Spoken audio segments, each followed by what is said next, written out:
على أمة محمد في الأمم وصل على من اتبعهم إلى يوم القيامة. أما بعد، أعوذ بالله من الشيطان الرجيم. بسم الله الرحمن الرحيم.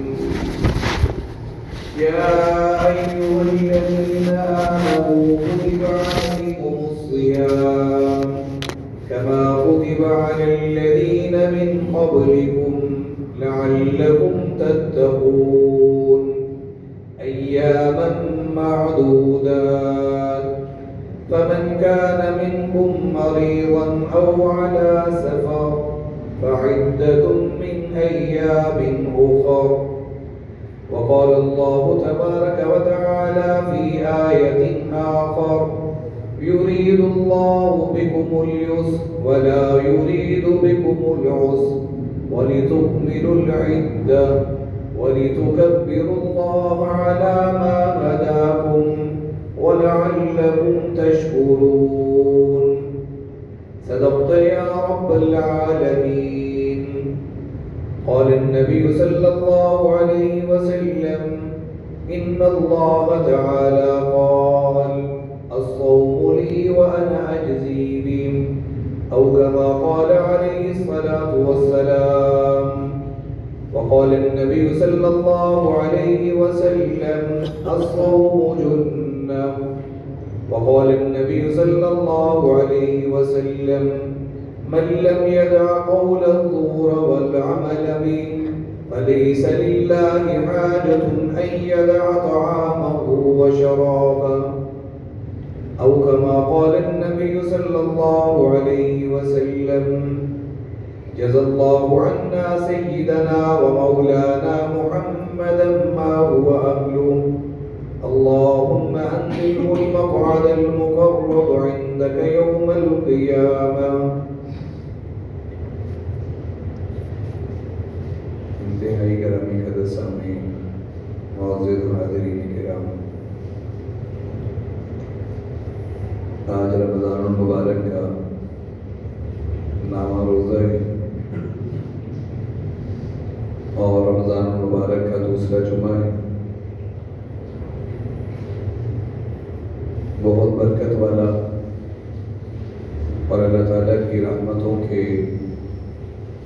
بے بہا نمونوں سے بھرا ہوا رمضان المبارک کا مہینہ ہے. گزشتہ جمعے بات یہ چل رہی تھی کہ اللہ تعالیٰ نے روزوں کا حکم بڑی ہی محبت سے مخاطب کر کے ہمیں دیے. اللہ تعالیٰ نے براہ راست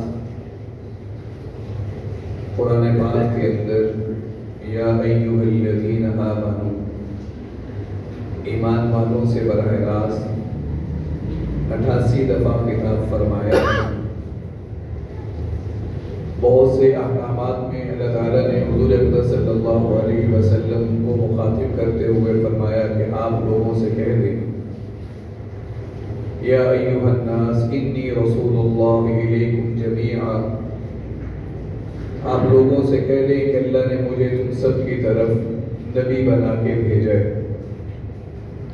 یا ایھا الناس کلوا مما فی الارض حلالا طیبا. اے لوگو، اللہ کی حلال کردہ چیزیں کھانے پینے میں استعمال کرو. یا ایھا النبی قل لازواجک. اے نبی، آپ اپنی ازواج سے کہہ دیجئے.